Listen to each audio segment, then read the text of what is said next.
is Cheyenne Hamilton. Today I'll be talking to y'all about my research proposal for Wobblers Syndrome. I'm qualified to do this research because I have volunteered for over 200 hours at animal clinics, animal shelters, and the Texas Tech University Research Fund. In addition, I am also currently a graduate student at Texas Tech University. To get started with, I would first like to explain what Wobblers Syndrome is. Wobblers Syndrome is essentially a narrowing of the vertebral foramen, which causes a compression of the spinal cord. This leads to the wobbliness that is generally associated with Wobblers Syndrome. Also, Wobblers Syndrome is the more common name for this disorder. In a professional setting, you will more often hear it referred to as cervical malformation syndrome, cervical stenotic myelopathy, or cervical spondylomyelopathy. Current believed causes of Wobblers Syndrome are genetics, anatomical conformation, diet, and growth rate. Although sufficient research has not been performed on any of these to narrow down to one of these causes. So there are two different types of Wobblers Syndrome. Type 1 is generally seen in giant breed dogs, such as Mastiffs, Great Danes, and St. Bernards. These are generally seen with an onset of Wobblers Syndrome at about 4 to 12 months of age.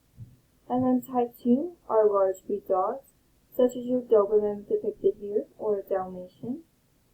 These are generally seen with an onset of Wobblers Syndrome later in life at about 4 to 9 years old. Some symptoms of Wobblers Syndrome are neck pain, stumbling, ataxia, which is discoordination, scuffing of the nails by dragging them on floors, and difficulty rising or walking. Also, any pain in the walking can often be associated with Wobblers Syndrome. So, of course, before any of the surgeries, veterinarians are always going to try medical management. These are generally seen using steroids and painkillers. If no improvement is seen, veterinarians will often resort to euthanasia, or if the client can afford it, surgery is often implemented. So here is a type 2 dog. He is a Doberman. So they went ahead and did an arthroplasty, which is where they remove one of his cervical discs. Type 1 dogs will get a dorsolaminectomy, which is where they go in and they enlarge the canal so that it is no longer compressed. Surgeries can be highly expensive. They could be anywhere from $10,000 and up, and even medical management is highly expensive. These could be around $100 to $200 a month, which might not seem that expensive for some people, but it gets very expensive in the long run, as these dogs will have to stay on these medications for the rest of their existence. This is why euthanasia is often resorted, and I believe that it should not have to be the last resort.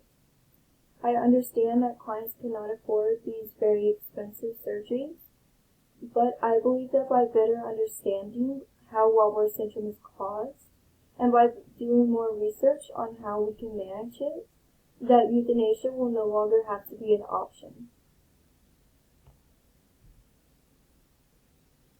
So here I have depicted a table containing the cost. As you can see, I will need a centrifuge. These cost around $1,500. This will be used to separate the blood plasma so that I can use it for analysis. I will also need a DNA sequencer. The cheapest ones are generally about $3,000, although they can be upwards of about $5,000. I will need the DNA sequencer so that I can compare a healthy subject to a diseased subject and see if there are any genetic differences between them. I will also need a microscope to examine the cells. The most expensive ones are well over $1,000, but the one I will need will be about $700.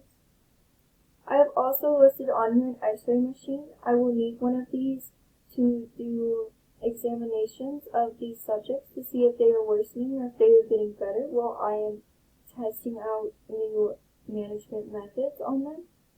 These are generally around $35,000 and up, but I may not need one if I can get access to one through other resources. Thank you for listening to my proposal, and if you have any questions, please let me know.